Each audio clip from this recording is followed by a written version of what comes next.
Okay, in this video I'm going to demonstrate the more advanced method for squeegeeing a window, and this is the technique that is going to be the fastest, and it's more of a mark of a professional. So once you get more comfortable with your squeegee and once you start mastering that skill, you'll want to start to use what's called the swirl technique.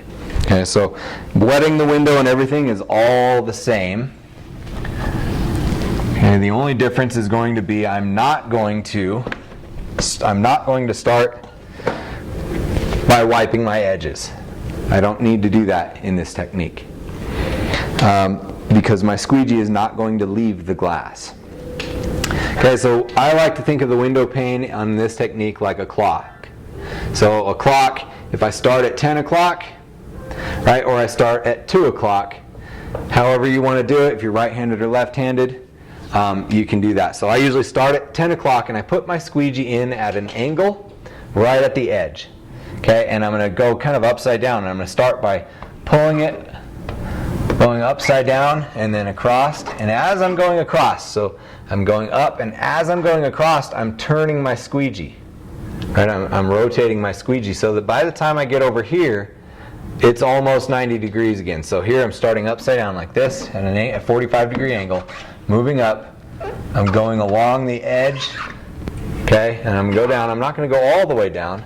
I'm going to go about halfway down and swoop back up, and notice I'm channeling the water, right? And I'm watching too. If I leave a line or a streak, I'm going to come back and get it. And I'm kind of seesawing and zigzagging down till I get down to the bottom, and I can turn it 90 degrees and wrap it into the side of the window. Okay, that's your standard swirl technique. Now I can get real fancy with it as long as I finish the same way.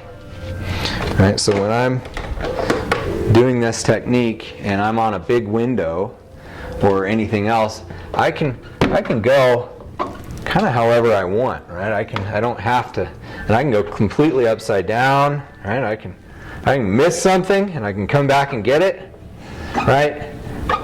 The sky's the limit as long as I am making sure I get everything, and at the end I come and sweep across the bottom. I work everything towards the bottom of the pane, and I come sweep across and I finish on the side or on the bottom. Okay, so really there's not really a wrong way as long as you are getting all of the water and you're not leaving lines and streaks behind. Alright, so I could start over here and come across. I could go up and down, right?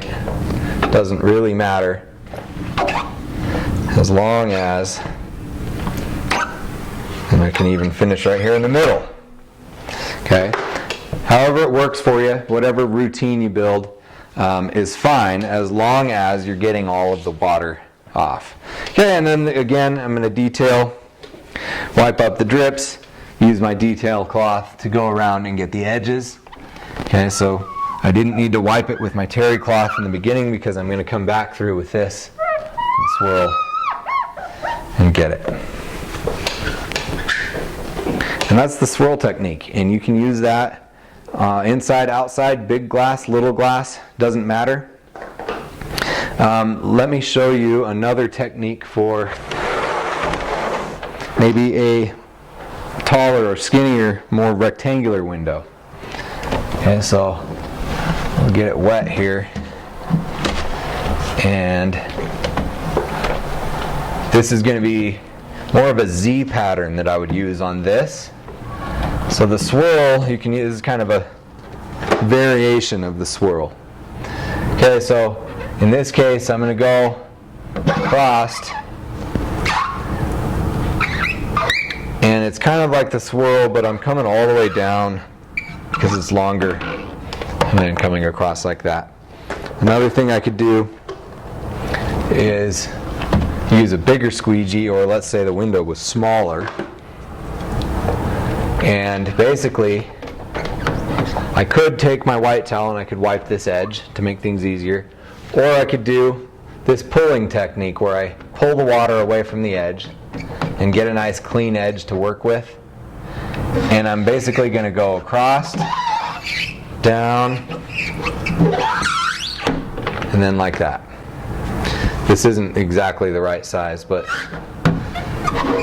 the idea would be go down and across like that too. So in any case, you can get pretty good at coming up with different combinations of ways to clean the glass, but it all is basically the same principle. I'm channeling the water towards one edge and finishing it off. And if I make a streak, or if I lose, let's say I made a streak, or let's say sometimes, this is another thing, sometimes you can get a piece of hair or a piece of debris or something under your squeegee and it'll leave a line. I'll show you what to do in that case. So typically, let's say I'm squeegeeing along and all of a sudden I see a line because there's a piece of hair under my squeegee. Quickest thing to do is lift up your squeegee and tap it across the glass 4 or 5 times, like that, right? And then pick it right back up and start squeegeeing again. That's the quickest way to clear your squeegee and keep on moving, because the name of the game in this business is both speed and efficiency, right? So the faster you can clean those windows while making them look perfect without losing quality, the better off you're going to be. And so in this case, and then in this case I actually left a teeny little streak there, so I'm going to find a nice clean spot on my towel, clean dry spot, and very carefully catch that little streak there.